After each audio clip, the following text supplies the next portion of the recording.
오늘부터 내 몸을 신경 쓰세요. 상쾌한 신경과 이성경입니다. 말씀하신 그 세 가지 질환들이 왜 어지럼증을 유발하나요? 이석증 같은 경우에는 귀 안에 균형 잡는 돌이 있습니다. 그 돌이 갑자기 빠지면서 발생을 하는데 그 안에서 돌이 돌아다니면서 어지러움증을 유발할 수 있습니다. 두 번째로 흔한 질환은 메니에르 병입니다.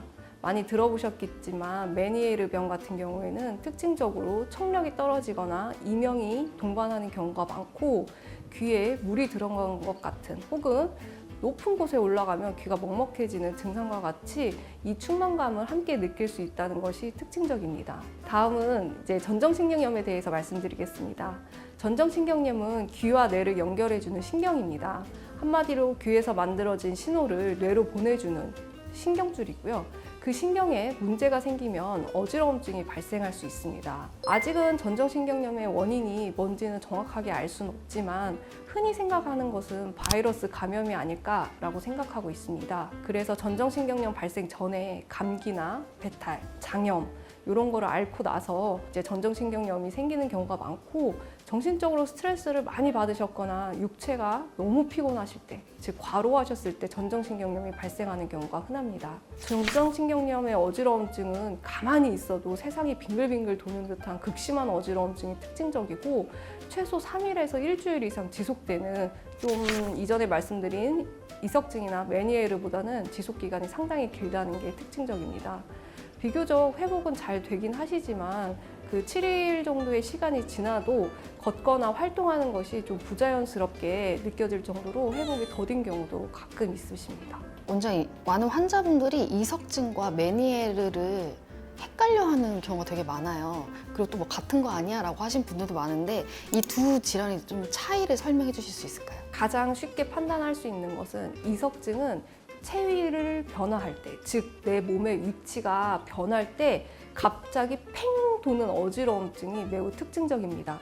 메니에르 같은 경우에는 가만히 계셔도 어지럽기도 하고 이명, 그리고 청력 저하, 그리고 귀에 뭔가 꽉 찬 것 같은 귀 증상이 동반하는 게 매우 특징적이기 때문에 이 두 가지 특징으로 이석증하고 메니에르를 구분하시는 데 도움이 많이 될 것입니다. 방금 귀 질환은 세 가지로 말씀해 주셨는데 귀 질환으로 인한 어지럼증은 어떻게 치료를 하는 게 좋을까요? 일단은 각각의 질환이 치료법이 약간씩 다릅니다. 이석증 같은 경우에는 빠진 돌을 원 자리에 넣어주는 이석 정복술을 시행하시면 매우 좋습니다. 일단은 말씀드린 것처럼 방골이관이 한쪽에 3개, 총 6개가 있기 때문에 그 돌이 왼쪽에서 빠졌는지 오른쪽에서 빠졌는지 그리고 반골이관이 전반골이관, 측반골이관, 후반골이관 어느 쪽에서 빠졌는지 확인해야 되기 때문에 그것을 확인을 하고 다시 원자리에 넣어놓는 이석정복술을 시행을 하시면 거의 바로 빠르게 좋아질 수 있습니다. 그리고 메니에르 같은 경우에는 어지럼증이 굉장히 심하고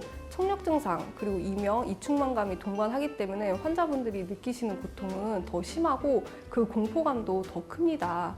그래서 일단은 병원에 빨리 오셔서 지금 불편한 어지러움증을 해결을 하시고 약물로서 해결을 하실 수 있습니다. 그리고 나서 검사를 통해서 어느 쪽 귀에 문제가 있는지 확인하는 것이 중요하고 앞으로 지내시면서 어지러움증이 얼마나 자주 재발을 하고 발생을 하면 얼마나 오래 가는지 병력 청취를 꼼꼼히 해서 재발을 예방하기 위한 예방약을 먹는 약으로 치료해 볼 수 있습니다. 먹는 약으로 한동안 치료를 하시다가도 호전이 되지 않으면 귀에 주사를 맞는 방법도 생각을 해볼 수 있습니다.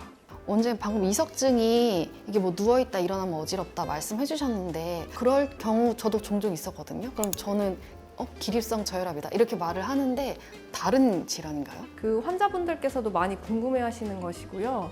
이석증 같은 경우와 기립성 어지러움증은 다른 질환입니다. 먼저 말씀드린 이석증 같은 경우에는 체위가 이렇게 누워 계시다가 머리를 이렇게 들으셨을 때 어지러움증이 뱅글뱅글 도는 것이 특징적입니다. 뱅글뱅글 돌지 않더라도 뭔가 한쪽으로 기울어진다던가 쓰러질 것 같은 느낌이 드는 게 이석증이고요. 물론 기립성 어지러움증도 누워 계시다가 일어나면 어지럽긴 합니다. 그런데 그 어지러움증 양상이 내 몸이 뱅글뱅글 돈다기보다는 뭔가 시야가 뿌얘지고 깜깜해지고 아득해지고 쓰러질 것 같은 느낌이 드는 게 특징입니다. 원장님, 그럼 어지럼증 자체가 문제가 되는 건지 아니면 이거를 방치하고 났을 때 그 후에 문제들 때문에 좀 위험한 건지 그게 좀 궁금하거든요. 어지럼증은 어지럼증 자체로도 위험할 수 있고 어지럼증 때문에 발생하는 낙상 같은 2차 사고 때문에도 위험할 수 있습니다. 이전에 말씀드린 귀에서 오는 어지러움증인 이석증, 메니에르, 전정신경염은 지금 당장 치료하지 않아도 문제가 되진 않지만 우리가 놓치면 안 되는 것이 뇌졸중입니다. 뇌졸중 같은 경우에는 지금 1분 1초가 급한 문제이기 때문에 어지러움증이 뇌졸중 때문에 발생해서 어지럽다면 그것은 빠르게 병원 진료를 보셔야 합니다.